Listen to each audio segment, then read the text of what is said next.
lang at ang aking mga tao, sila Paul Estrada, Mark Tiksay, at ang aking mga security ay nag-deliver papunta sa bahay nila Pangulong Bongbong Marcos at Speaker Martin Romualdez sa North Forbes Park, South Forbes Park, hanggang sa Malacanang. Pwede mo bang ipaliwanag? Your Honor, minsan kasi pag-duty kami, ang actual ko na delivers talaga sa bahay ni Congressman Romualdez is 3. Tapos pag may duty kami, nagkakaroon ng detailed. Minsan namumonitor ko doon sa group chat namin, may basura tayo deliver. Minsan namumonitor ko siya is 3 times a week ang delivery doon sa Forbes, sa bahay ni Kung Sal, ni Kung Romualdez. Yung pera minsan nagagaling lang doon sa horizon, sa taas, ibinababa. Tapos may detail lang na tao, namumonitor ko naman sa GC namin. Kaya nalalaman ko yung movement ng tropa, kung ano yung sinasabing basura ng delivery. Ang nag-deliver papunta sa bahay nila Pangulong Bongbong Marcos at Speaker Martin Romualdez mag-insert o magpasok ng 100 billion worth of projects sa BICAM. Sana po ay hindi nila ako mapatay bago ko mailabas ang lahat. Ginawa ko lang ang utos sa akin, pero ngayon, handa na akong harapin ang lahat. Ginagamit ng administrasyon ang buong resources ng bansa para tumahimik ako. That he will shoot me if I will talk. Gagamitin ako bilang panakipbutas sa kanilang kampanya laban sa korupsyon. Hindi na ako mananahimik, ilalabas ko ang lahat ng katotohanan. May resibo, may ebidensya, at may pangalan. Para sa bawat Pilipino, alam ko na buo ang galit ninyo sa akin ngayon. Nauunawaan ko rin kung bakit. Lalo na at malaki ang halagang nakataya. Pero bago kayo humusga, hayaan ninyong ipaliwanag ko ang buong katotohanan. Matagal akong hindi nagsalita dahil may direktang utos sa akin. Huwag nang bumalik ng Pilipinas at manahimik na lamang. Umalis ako noong July 19, 2025 para sa aking medical check-up. Nakaplanong bumalik pagkatapos ng SONA ni Pangulo. Pero habang papauwi na ako, tinawagan ako ni dating Speaker Martin Romualdez at sinabihan, "Stay out of the country. You will be well taken care of as instructed by the President." Noon naniniwala pa ako sa kanila, kaya't hindi ako bumalik. Tumikom ang aking bibig, sumunod ako, pero ang hindi ko alam, ang ibig pala nilang sabihin sa aalagaan ka namin ay gagamitin ako bilang panakipbutas sa kanilang kampanya laban sa korupsyon. Ginawa nila akong poster boy ng kanilang sariling kasinungalingan. Ngayon, hindi na ako mananahimik, ilalabas ko ang lahat ng katotohanan. May resibo, may ebidensya, at may pangalan. Nagsimula ito nung tumawag si Sekmina, pangandaman sa akin, nung nag-umpisa ang BICAM process last year, 2024. Ang sabi niya, katatapos lang ng meeting nila ni Pangulo at may instructions na mag-insert o magpasok ng 100 billion worth of projects sa BICAM. At sinabi pa ni Sekmina, you can confirm with Yusek Adrian Bersamin dahil magkasama sila sa meeting ni Pangulong BBM noong araw na yon. Tinawagan ko po agad si Yusek Adrian Bersamin at tinanong ko kung may instruction na ba ang Pangulo na magpasok ng 100 billion during their meeting. Ang sabi niya ay totoo nga po. Right after our conversation, tinawagan ko po si dating Speaker Martin Romualdez at nireport ko ang instructions ng Presidente to insert the 100 billion projects. At sinabi niya sa akin, what the President wants, he gets. After ng ilang araw, nag-set po ng meeting si Sekmina Pangandaman at Yusek Adrian Bersamin sa amin ni dating Speaker Martin Romualdez sa Aguado Building in front of Gate 4 ng Malacanang at nandoon din po si Yusek Jojo Cadiz. During the meeting, binigay po ni Yusek Adrian Bersamin ang listahan na worth 100 billion. Tinanong ko po si Yusek Adrian kung saan galing ang listahan. Ang sagot niya, galing kay PBBM mismo at binigay niya ito mula sa brown leather bag. Nung sinabi po ni Yusek Adrian Bersamin yung brown leather bag, naalala ko noong nasa Singapore kami right after the elections of May 2022 sa Hilton Hotel, kami ni dating Speaker Martin and PBBM habang pauwi at pabalik ng Pilipinas, hinabol ng PSG ang brown leather bag at ang sabi ni PBBM, maiwan na lahat, wag lang ang brown leather bag. Kaya naniwala ko na utos talaga ito ng Pangulo. Pagkatapos ng ilang araw, I informed sina dating Speaker Martin Romualdez, Sekmina Pangandaman, Yusek Adrian Bersamin, and Yusek Jojo Cadiz na kung pwede 50 billion lang ang ipasok sa program funds dahil sa sobra ang DPWH funds versus sa DepEd. In practice, hindi pwede na mas malaki ang budget ng DPWH kaysa edukasyon. And yung balance na 50 billion, ilagay na lang sa program funds for the 2025 budget dahil Office of the President din ang nagre-release ng lahat ng unprogram funds. Pagkatapos ng isang araw, tinawagan ako ni Sekmina at sinabi ang mensahe ng Pangulo, ipasok ninyo yan dahil pinangako na sa akin ni Speaker Martin yan at hindi na pwedeng baguhin. Kumbaga, ang utos ng hari hindi pwedeng mabali. Again, I informed the Speaker and asked clearance about the instructions ng Pangulo. At ang sabi niya, wala tayong magagawa. Kaya po nagtataka ako kung bakit sinasabi ni Pangulo na hindi niya makilala ang budget. Samantalang lahat na binawas at dinagdag sa mga ahensya ng gobyerno ay humihingi ng approval sa kanya si Sekmina Pangandaman. Thought, sir, sabi po ng Malacanang, this is merely hearsay. Well, tingin natin, seryoso yung mga aligasyon. This is the first time that the President has been directly implicated sa flood control. No? Ibig sabihin, ayon kay Congressman Landico, inutos niya na mag-insert ng 100 billion in project sa GAA. And Landico is, the testimony has been taken seriously because it's plausible and it comes from authoritative source in the sense that siya yung Committee on Appropriations Chair nung panahon yun. Does it need to be taken under oath, this statement or his accusation, before sabi mo nga, it should be taken seriously? Or with that kind of testimony coming from a video that was posted, would that suffice? Well, of course, at some point, para maging basis talaga ng criminal proceedings, kailangan ng testimony under oath. However, tingin ko, hindi rin naman tama na i-dismiss na yung sinabi just because it is a statement that has not, as far as we know, has not been made under oath. So, ang mas mainam ay tingnan talaga yung mga aligasyon. Merong listahan ng mga proyekto. Ang depensa ng Malacanang, yung DBM, narinig ko kanina, ang position ni Secretary Pangandaman, lahat daw ng mga proyekto ng Presidente ay nasa NEP na Right. yung President's budget yung sinasubmit at the beginning of the budget deliberations. Pero actually, yung may mabilisan pa lang, hindi pa natin talaga na may nakita na tayong at least 6 projects from the list provided by Zaldico na wala sa NEP pero nasa GAA. So definitely may insertion na nagawa. Hindi ito kasama sa NEP. So that's my point. Na kailangan siguro sinusoy at panaligo pa yung mga statements ni Zaldico.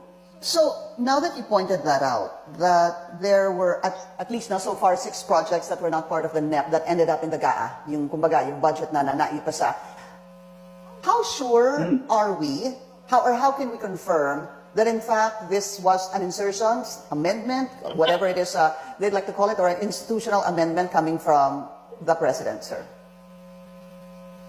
Well, sa ngayon, ang mapagbabatayan lang natin ay yung sinabi ni Zaldico. In the same way, na yung mga alleged insertions, mga ibang nababanggit sa flood control scandal na ito, halimbawa ni Yusek Bernardo, sinasabi niya may insert si ganitong senator, si ganitong senator. In the end, we can also say, how do we know for certain na insertion talaga yung congressista nun? It's only the word of Bernardo that we have. That these projects are insertions of that particular official. So in the end talaga, kaasa ka sa testimonya ng mga resource persons, witnesses, or whatever na ito. Kasi wala, yan ang nature ng insertions. Wala naman talagang mga black and white na paper trail na makikita ka dito. Opo. Again, I informed the Speaker and asked clearance about the instructions ng Pangulo. At ang sabi niya, wala tayong magagawa. Kaya po nagtataka ako kung bakit sinasabi ni Pangulo na hindi niya makilala ang budget. Samantalang lahat na binawas at dinagdag sa mga ahensya ng gobyerno ay humihingi ng approval sa kanya si Sec Mina Pangandaman. Bago namin ginawa o tinapos ni Senator Chis Escudero during the BICAM. Sinabi pa ni Sec Mina, everything is cleared with the President. Basta importante, pasok ang pondo na request ng Pangulo. The following day, sinabi ni Sec Mina, approve na si Presidente BBM sa lahat na binawasan na ahensya. Masaya na ang Pangulo dahil naipasok ang gusto niyang 100 billion insertion. Wala pong pera na punta sa akin. Lahat po ng insertion na punta sa ating Pangulo at Speaker Martin Romualdez. Ako lang at ang aking mga tao, sila Paul Estrada, Mark Ticsay, at ang aking mga security ang nag-deliver papunta sa bahay nila Pangulong Bongbong Marcos at Speaker Martin Romualdez. So yung delivery o yung movement ng tropa nagaganap average 3 times a week. 3 times a week, Your Honor. Nagsimula noong December 2024. Yes, Your Honor. Hanggang ngayon ba ay naglilingkod ka pa kay Representative Saldico? Sa kasalukuyan po ay nag-resign po ako noong August 5, itong taon po na ito. So, maliwanag ba ang ibig mong sabihin para sa kapulungan ito ay nag-a-average ng 3 beses sa loob ng isang linggo ang pagdi-deliver ng pera kay Representative Saldico at tuloy-tuloy naman doon sa bahay ni former Speaker Martin Romualdez sa ganong rate, ganong beses, 3 beses sa loob ng isang linggo. Yes, Your Honor. Magmula December 2024 hanggang ikaw ay mag-resign noong August 2025, this year. Yes, Your Honor. May maibigay ka ba na pangalan? Kasi ang sinasabi mo lang ngayon, as far as you're concerned, during ikaw ay nagdo-duty. Nagro-rotation basis yung duty. So pag wala ka, absent ka, iba ang nagdo-duty, iba rin ang nagtatanggap sa pera at nagdi-deliver. Am I correct? Very quick lang. So, pag hindi ka duty, may ibang nagdi-deliver ng pera kay Saldico at kay Speaker Romualdez. Pag nangyayari yan, sir, pag hindi ako duty, may makadetail talaga sa basura na yan. Pero ang authorized lang na mag-deliver at mag-receive niyan is yung 2 tao na binanggit ko, which is John Paul Estrada and Mark Ticsay. Okay. Sa North Forbes Park, South Forbes Park, hanggang sa Malacanang. Yung mga deliveries po ay merong record ang aking mga tao. Totoo po yung sinasabi ni Orly Gutesa na nag-deliver siya sa Forbes Park. Mr. Gutesa, sa panig ng pagdi-deliver sa bahay ni former Speaker Martin Romualdez, sinong tao ang nagre-receive? Sa mga ganun, sir, ang may contact, Your Honor, is yung si Paul at si Mark lang ang may contact doon sa receiver. So pagdating doon, nakabukas na yung gate doon sa Forbes, pumapasok na lang kami. Then, pag nabuhat na namin yung mga malita na ibaba na, so lalabas na kami. Wala na kaming ano. Basta may deliver lang namin yung mga basura doon sa bahay, wala na kaming ano noon, Your Honor. Aling-aling bahay Yung ang 42. pinagdi-deliveran mo sa panig ni former Speaker Martin Romualdez? Yes, Your Honor, yung 42, yung dito sa may Forbes Park. Yun lang? Wala nang iba? Mayroon pa yung bago nakaraan doon sa 19 Nara, yung dating bahay ni Michael Yang. Excuse me, Senator Marcoleta. Sino Michael Yang? Yung dating sa Pugo yata yon. Sa? Yung dating sa Pugo. Yung Michael Yang. dating bahay ni Michael Yang. Dating bahay. Yes, yes, Your Honor. Okay, thank you. Ibig mo sabihin, nabili ni Speaker Martin yung bahay ni Michael yan? Allegedly, Your Honor. Pero paano mo alam na bahay ni Speaker yun? Kasi doon kami doon na nagde-deliver yung tropa nung hindi na nagde-deliver doon sa 42, Your Honor. Totoo din po ang sinasabi ni Orly Gutesa na nag-deliver siya sa Malacanang nung siya ay nasa Senado. Sa pagkakatanda mo, mayroon pang ibang lugar na kung saan nagde-deliver kayo? Sa Aguado, dyan sa Malacanang. Aguado? Ngayon, sinasabi mo meron kayong chat. Nagagamit mo yung chat para ma-monitor mo yung rate ng delivery at kung sino-sino yung nagdi-deliver? During the time nung nandoon pa ako, Your Honor. Pakita pa ko isang litrato pa, no? Identify mo lang siya. Sino yan? Mark Ticsay, Your Honor. Meron pa ba nakakakilala sa kanya bukod sa'yo? Dito? Wala. Nabanggit kasi ni Engineer Alcantara rin dito eh. Sa salaysay mo noong September 23, sinasabi mo, hindi ko po siya na-meet during pagdadala. Ang tao niya po ay may alias lang na Paul at Mark. Na-meet mo ito si Mark, Engineer? Sa Valle Verde po, once lang po. So, kinukonfirm na si Mark Texa ito. Mark po and Paul, karaniwan po namin. Okay. Thank you. Thank you, Senator Marcoleta. Mr. Chair, may tatanong lang po kung Yes. with the permission of Yeah, okay. Senator Marcoleta. Mr. Orly, sabi niyo po 46 na maleta na nagkakalaman po ng 48 million bawat isa. Tama po ba? Based doon po sa level nung malita na nakita ko, Your Honor. Paano po nalaman ninyo na 48 million po ang laman ng bawat isa? Kasi bawat malita po, mayroon siyang post-it na nakalagay, may sign na 48. Lahat po yun may 48. Yes, Your Honor. So, yung 46 maleta, 48 million ang laman, ay nagkakahalaga po ng 2.2 billion. Alam niyo po ba yun? Kung 3 times a week ang sinasabi ninyo, ang delivery. Based on my experience, doon lang ako naka-experience ng 46 nung time na yon, Your Honor. Hindi naman po every week or monthly ito. Yes, Your Honor. So at one point, yung 46 na maleta, 48 million ang laman, 46 times 48 million ay 2.2 billion. Excuse me, sige, okay. 2.2 billion. Ganun po yung multiplication eh. Siguro, Your Honor, yun ang lumalabas. So one time lang po ito. One time lang po, yung time ko lang yan, nung panahon na na-identify ko si Congressman Yap, Your Honor. Alright, maraming salamat po. Thank you. Yung paghalimbawa mo, kaya mo ginawa dahil yun ang pinakamalaki. Yes, Your Honor. Pero pangkaraniwan, dahil 3 times a week, mga ilan sa tingin mo yung karaniwang na i-deliver? Ilang maleta? Usually, pag nanggagaling na sa Horizon, na dinedeliver na doon sa Forbes, minsan mayroong 15 o kaya 18 ang malita. Pero yung malalaking malita yun, na nagre-rate yung bawat malita, minsan mayroong 48, may 50. Sa mga tweet, Mr. Gutesa, pangkaraniwan, 15 to, Your Honor.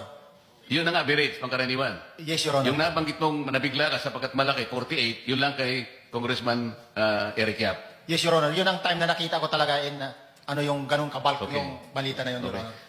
Para mapatunayan ang mga litrato na deliveries, ay ilalabas ko po together with this video.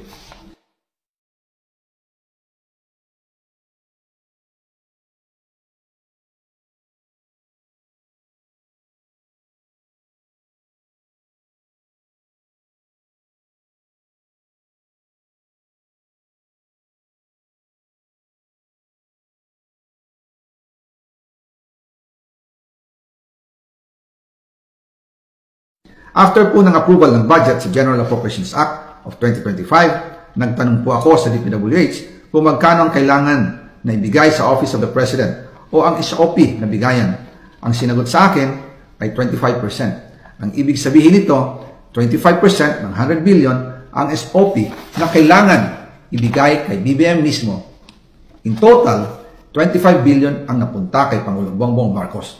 Kaya ngayon ay hinahamon ko si Ombudsman Remulla kung seryoso talaga siya sa mga sinasabi niya sa kanyang press release na idadamay niya pati si Martin Romualdez kung magbibigay ako ng ebidensya. Patunayan niya ngayon ang pronouncement niya.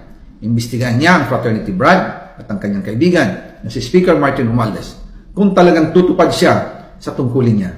Imbestigahan din niya si President Bongbong Marcos. Sabi nga ni BBM nung SONA, let's do it right at mahiya naman kayo, hindi po ba? Nananawagan din po ako sa Senado na imbestigahan ang 100 billion insertion ni Presidente. Alam ko po na hindi gagawin ni Ombudsman Remulla ang hamon ko. Pero magaling ang Senado sa investigasyon at ako ay naniniwala na dahil sa kanila, lalabas ang katotohanan.